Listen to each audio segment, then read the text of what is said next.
സ്വർണ്ണ കവർച്ചാ കേസിൽ തന്ത്രിയെ മാത്രം കേന്ദ്രീകരിച്ച് SIT ജാമ്യം റദ്ദാക്കാൻ ആവശ്യപ്പെട്ടുള്ള അപ്പീൽ തിങ്കളാഴ്ച ഹൈക്കോടതിയിൽ സമർപ്പിക്കുകയാണ്. തന്ത്രിക്കെതിരെ തെളിവില്ലെന്ന വിജിലൻസ് കോടതി പരാമർശം തിരിച്ചടിയാണെന്ന വിലയിരുത്തലാണ് ഈ ഒരു നീക്കമുണ്ടാകുന്നത്. ആ ഒരു സമയം തന്നെയാണ് ഏറ്റവും പ്രസക്തമായ ഒരു ചോദ്യം വരുന്നത്. സഖാക്കളെ രക്ഷിക്കാനാണ് ഈ ആസൂത്രിത നീക്കമെന്നത്. അഡ്വക്കേറ്റ് അനിൽ വിളയിലാണ് അതിഥിയായിട്ടുള്ളത്. അപ്പം പ്രേക്ഷകർക്കും നിർണായകമായ അഭിപ്രായങ്ങൾ രേഖപ്പെടുത്താം. ഇപ്പോൾ ഹൈദരാബാദിൽ നിന്നും രഘു എന്ന പ്രേക്ഷകൻ ചേരുകയാണ്. രഘു, കേൾക്കാമോ? നമസ്കാരം സാർ. പറഞ്ഞോളൂ സാർ. ഈ അന്വേഷണം നല്ല പ്രഹസനം നിർത്തുകയല്ലേ സാർ നല്ലത്? പൊതുജനം മൊത്തം കഴുതിയാണെന്ന് വിചാരിച്ചിട്ടുള്ള ഈ അന്വേഷണം ഇതുകൊണ്ട് എന്ത് ലാഭം സാർ? മുങ്ങിച്ചാകാൻ പോകുന്ന ആൾക്കാർ രക്ഷപ്പെടുന്നു പറഞ്ഞ മാതിരി ഇവരെ ഇല്ലാത്ത ആളുകളെല്ലാം പിടിച്ച് ഈ അന്വേഷണത്തിന്റെ വഴിതിരിച്ച് ഇതൊരിക്കലും ശരിയാവാൻ പോകുന്ന നിങ്ങളുടെ ചാനലിൽ തന്നെ പല മഹാന്മാരും പറഞ്ഞിട്ടുണ്ട്. ഒരിക്കലില്ല.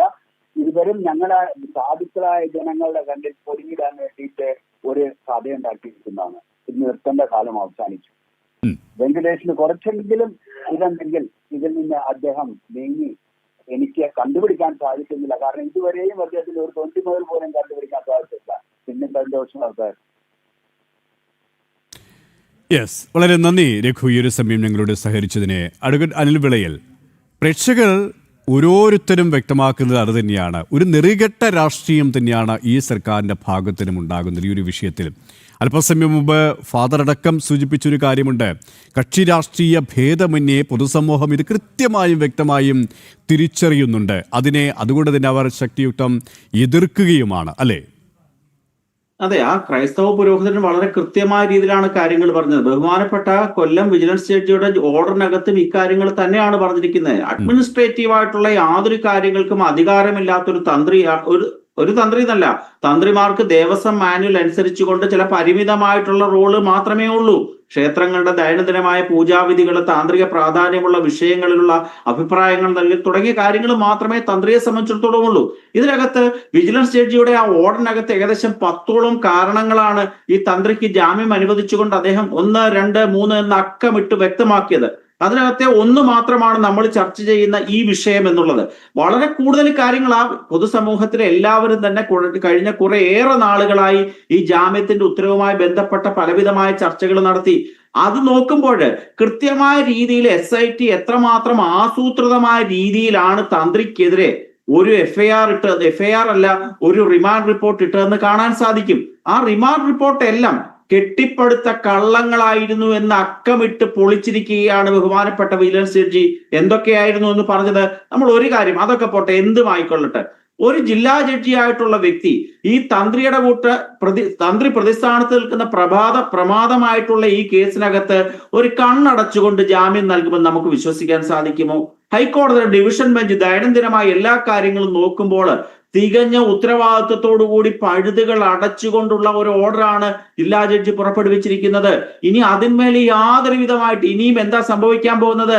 ഈ കേരള സർക്കാർ വീണ്ടും കേരള ഹൈക്കോടതിയിൽ പോയി നാണം കെട്ട് വരുന്ന ഒരു കാഴ്ച നമുക്ക് വരും ആഴ്ച കാണാം. അന്നേരം നമുക്ക് വീണ്ടും ഇതേ വിഷയം ചർച്ച ചെയ്യാം. ഒരു നിമിഷം അഡ്വക്കേറ്റ് അനിൽ വിളയിൽ. ഇപ്പോൾ വിനോദ് കുമാർ എന്നുള്ള പ്രേക്ഷകൻ കോഴിക്കോട് നിന്നും ശരിയാണ്. വിനോദ്, പറഞ്ഞോളൂ. അതെ സാറേ, അതായത് ഈ തന്ത്രികൾക്കെതിരെ ഒരു തെളിവിന്റെ കണിക പോലും ഇല്ല എന്ന് ഹൈക്കോടതി വളരെ സുവ്യക്തമായി പറഞ്ഞതാണ്. എന്നിട്ടും തന്ത്രിയെ കുടുക്കിയതെന്ന് പറഞ്ഞാൽ നമുക്കറിയാം, ശബരിമലയിൽ സ്ത്രീപ്രവേശനമുള്ള സമയത്ത് തന്ത്രി അതിശക്തമായ ഒരു നിലപാടെടുത്തു. അതിനെതിരെയുള്ള പ്രതികാരം. അതുകൂടാതെ അന്ന് തന്നെ ഗവൺമെന്റ് പറഞ്ഞിരുന്നു, അന്ന് ആ സമയത്ത്, അതായത് സ്ത്രീകളെ ശബരിമലയെ കയറ്റുന്നതിനെതിരെ ഞാൻ നടയടച്ച് അമ്പലം അടച്ചിറങ്ങും, അല്ലെങ്കിൽ അങ്ങനെ പറഞ്ഞപ്പോ തന്ത്രിക്ക് യാതൊരു അധികാരവും ഇല്ല മറ്റുള്ള കാര്യങ്ങൾ കൈകടത്താൻ എന്ന് പറഞ്ഞത് ഇന്നത്തെ ഗവൺമെന്റാ. അപ്പൊ ഇപ്പോഴെങ്ങനെ ഇല്ലാത്ത അധികാരം വന്നു? തന്ത്രിക്ക് എന്തെങ്കിലും എടുക്കാനുള്ള സാഹചര്യം ഉണ്ടോ? അന്നില്ലെന്ന് പറഞ്ഞ് ഇപ്പൊ എങ്ങനെ ഉണ്ടായി? അപ്പൊ അത് തന്നെ ഇരട്ടത്താപ്പല്ലേ? അതെ, ഏതായാലും സർക്കാരിന്റെ പല രീതിയിലുള്ള ഇരട്ടത്താപ്പുകൾ തന്നെയാണ് ഈ ഒരു വിഷയത്തിൽ പ്രകടമാകുന്നത്. തന്നെ വിനോദ് കുമാർ ഈ ഒരു സമയം ഞങ്ങളോട് സഹകരിച്ചതിന്. അഡ്വക്കേറ്റ് അനിൽ വിളയിൽ, അത് തന്നെയാണ് നമ്മൾ പറഞ്ഞു വെച്ചതുപോലെ തന്നെ തന്ത്രിക്ക് പരിമിതമായ അധികാരം മാത്രമാണുള്ളത്. ഒരു കസ്റ്റോഡിയൻ എന്ന രീതിയിലുള്ള നേരത്തെ പറഞ്ഞതുപോലെ തന്നെ അത്തരത്തിലുള്ള ചില വിഷയങ്ങളടക്കം ഈ ഒരു ഘട്ടത്തിൽ ഉയർന്നു വരുന്നുണ്ട്. അവിടെയാണ് ഈ സർക്കാരിൻ്റെ ഇരട്ടത്താപ്പ്. നേരത്തെ ഇപ്പോൾ പറഞ്ഞു നിർത്തിയ വിനോദ് കുമാർ പറഞ്ഞതുപോലെ തന്നെ അന്നൊരു നിലപാട് സ്വീകരിക്കുന്നു, ഇന്ന് മറ്റൊരു നിലപാട് സ്വീകരിക്കുന്നു. അതായത് ഹിതം പോലെ തങ്ങൾക്ക് ഇഷ്ടമുള്ളതുപോലെ തന്നെ നിലപാട് സ്വീകരിക്കാനും മാറ്റിപ്പറയാനുമുള്ള ഒരു രാഷ്ട്രീയ നീക്കം, ഒരു തരത്തിൽ പറഞ്ഞാൽ രാഷ്ട്രീയ ആർജവമില്ലായ്മ, അത് തന്നെയാണ് ഈ പിണറായി സർക്കാർ നടത്തിക്കൊണ്ടിരിക്കുന്നത് അല്ലേ? തീർച്ചയായിട്ടും ഒരു കാലത്തും ഒരു കാര്യത്തിനും ആർജവമില്ലാത്തൊരു പ്രസ്ഥാനമാണ് കേരളത്തിലെ CPM. ഈ CPM-ന്റെ ചിഹ്നം അരിവാൾ ചുറ്റിയ നക്ഷത്രം നഷ്ടപ്പെടുക എന്ന സാഹചര്യത്തിൽ അവർക്ക് കൊടുക്കാൻ പറ്റിയ ഒരു ചിഹ്നം എന്താണെന്ന് ചോദിച്ചാൽ അത് ഓന്താണ്.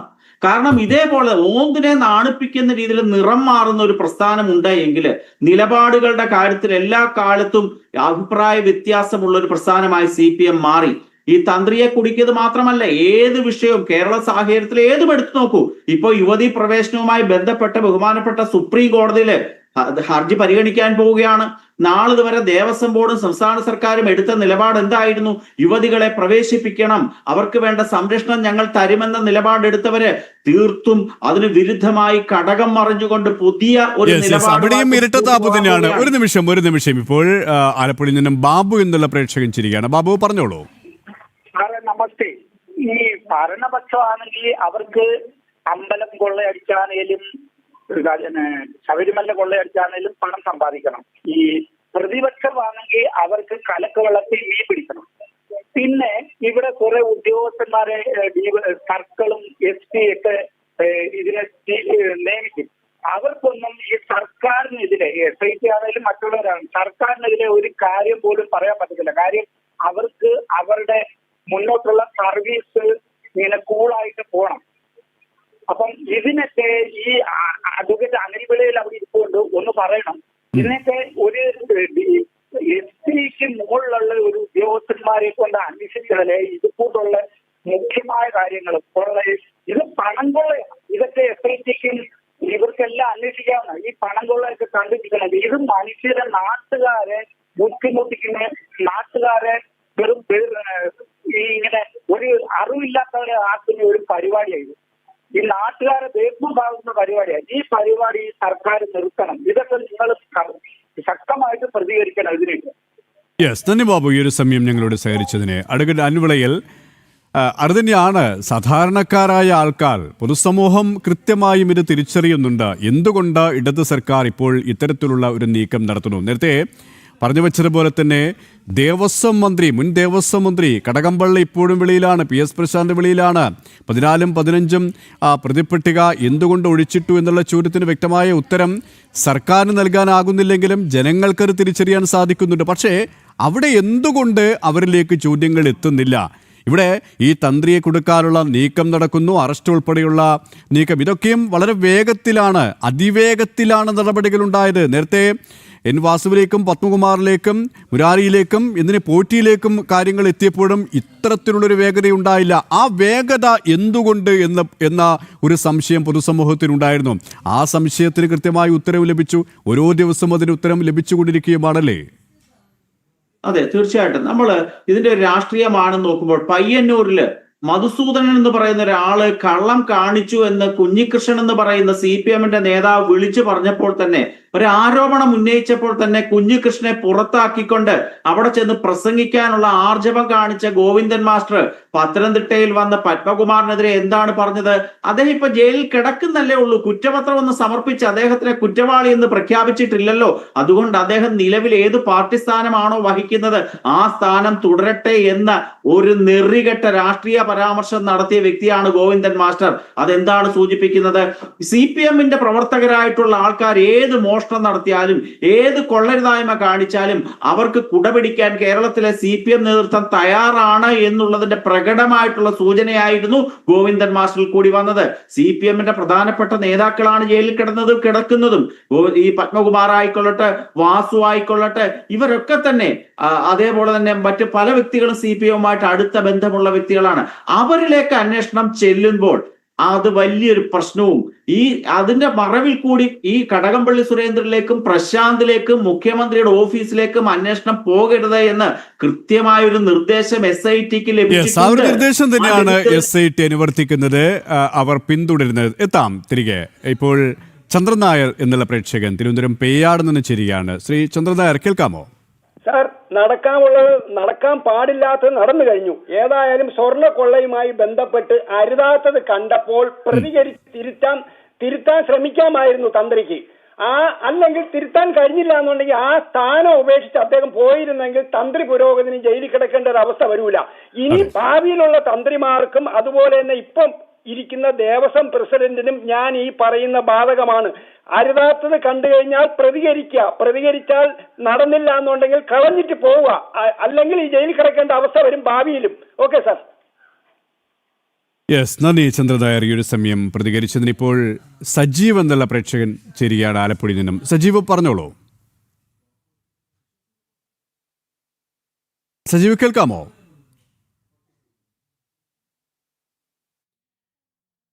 യെസ്, അടുകുനാളിന് വിളയിൽ നമുക്ക് പറഞ്ഞു നിർത്തിയിൽ നിന്ന് തുടങ്ങാം. താങ്കൾ സൂചിപ്പിച്ചതുപോലെ തന്നെ എം വി ഗോവിന്ദന്റെ ഒരു പ്രസ്താവന, അദ്ദേഹത്തിന്റെ ചിലരെ രക്ഷിക്കാനും ചിലരെ ശിക്ഷിക്കാനുമുള്ള വ്യഗ്രത കൃത്യമായി പ്രതിഫലിക്കുന്ന വാക്കുകൾ. അതായത് തിരക്കഥ ആദ്യഘട്ടം മുതൽ ഏത് തരത്തിലാണോ കഥയും തിരക്കഥയും എഴുതി തയ്യാറാക്കി കഴിഞ്ഞത് അതേ രീതിയിലേക്ക് അന്വേഷണം പോവുകയാണ്. SITക്ക് ഒന്ന് അങ്ങോട്ടും ഇങ്ങോട്ടും നീങ്ങാൻ കഴിയുന്നില്ല. അവിടെയാണ് ഇനി ഹൈക്കോടതിയുടെ ഇടപെടൽ എന്താകുമെന്നുള്ള പ്രസക്തമായ ചോദ്യം ഉയരുന്നത്, അല്ലേ? അതെ, ഇത് തന്നെയാണ് ഈ കേസ് അന്വേഷണം SIT ബഹുമാനപ്പെട്ട ഹൈക്കോടതി ഏൽപ്പിച്ച നാൾ മുതൽ തന്നെ കേരളത്തിലെ ഹൈന്ദവ സംഘടനകളും അയ്യപ്പ ഭക്തന്മാരും ഒക്കെ നിരന്തരമായി ഉന്നയിക്കുന്ന ആവശ്യമാണ്.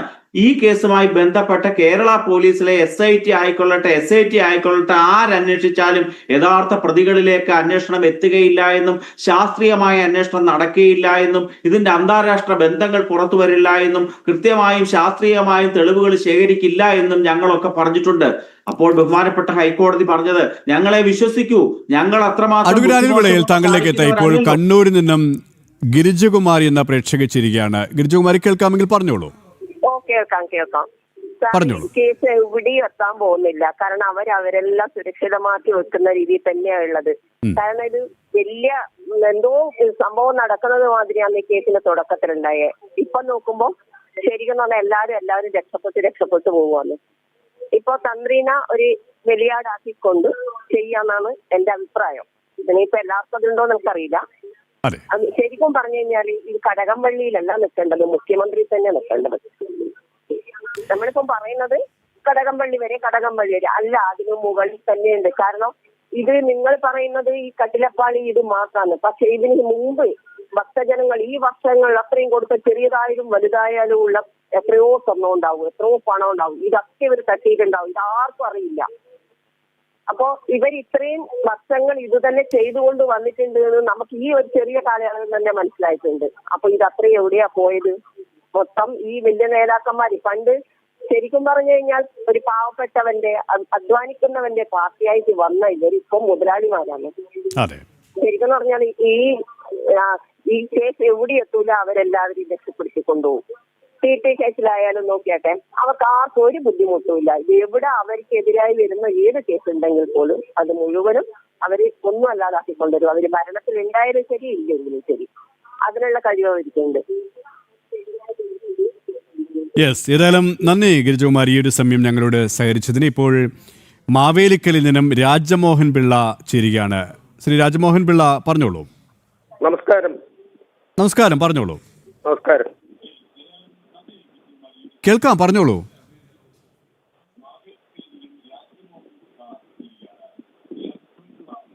നമസ്കാരം സാർ, ഞാൻ ഈ പറയുന്ന എന്റെ സ്ഥലവാസിയാണ്, അദ്ദേഹമാണ് ചർച്ചയിൽ ഇരിക്കുന്ന വിശ്വ പരിഷത്തിന്റെ സംസ്ഥാന ജനറൽ സെക്രട്ടറി ബഹുമാന്യ അനിൽ വിളയിലി സാറ്. അദ്ദേഹത്തിന്റെ ചർച്ചകൾ നമ്മൾ സ്ഥിരം കേൾക്കാറുണ്ട്. ഇവിടെ സാറും ജന TV നടത്തുന്ന ഈ പരിപാടി നമ്മൾ കാണാറുണ്ട്. പക്ഷെ നമ്മള് ഹൈന്ദവർ ഇന്ന്, ഹിന്ദു സമൂഹം ഇന്ന് വെറും കൈയോടെ നിൽക്കുന്ന ഒരു കാലഘട്ടമാണ്. ഇന്ന് കേരളത്തിന്റെ വടക്കേറ്റം മുതൽ തെക്കേറ്റം വരെയുള്ള ഹൈന്ദവർ ഉണർന്നെങ്കിൽ മാത്രമേ ഈ അനീതിക്കെതിരെ പോരാടാൻ പറ്റൂ. നമ്മളൊരു ചർച്ചയിൽ കൂടെ മാത്രം ഇത് നേടിയെടുക്കാൻ പറ്റുന്ന ഒന്നല്ല. ഇവിടെ ഇടതുപക്ഷത്തിന്റെ കൂടെ കോൺഗ്രസ് UDF കൂടെ ചേർന്നുകൊണ്ടാണ് ഈ കൊള്ളത്തരം നടത്തിയിരിക്കുന്നത്. ഇതിനകത്ത് അന്തർ സംസ്ഥാന ബന്ധങ്ങളുണ്ട്. ഈ SIT വെറും നോക്കൂത്തി ഇടതുപക്ഷത്തിന്റെ കാവലാളായിട്ട്, ഈ സർക്കാരിന്റെ കാവലാളായിട്ട് ഈ തന്ത്രിയെ, ഈ പാവം പിടിച്ച തന്ത്രിയെ കുടുക്കിക്കൊണ്ട് ഹിന്ദു സമൂഹത്തിന്റെ വിശ്വാസം നഷ്ടപ്പെടുത്താനാണ് ഈ ഇടതുപക്ഷ സർക്കാർ ശ്രമിക്കുന്നത്. ഇതിനെതിരെ ശക്തമായ പ്രക്ഷോഭം ഹിന്ദു സംഘടനകൾ നടത്തേണ്ടിയിരിക്കുന്നു. എവരിനിയും അധികാരത്തിൽ ഈ രണ്ടുപേരും വരരുത്. അത് തന്നെയാണ്. ഇടതും വലതും ഒരുമിച്ചുള്ള ഒരു കൊള്ളയാണ് ഈ ശബരിമലയിൽ നടന്നത്. സ്വർണ്ണ കവർച്ചയുമായി ബന്ധപ്പെട്ട് അത്തരത്തിലുള്ള ഒരു ഇടപെടലും നീക്കവുമാണ് ഉണ്ടായതിലും അവരെയൊക്കെ സംരക്ഷിക്കുകയാണ് ഈ ഇടതുപക്ഷ സർക്കാർ.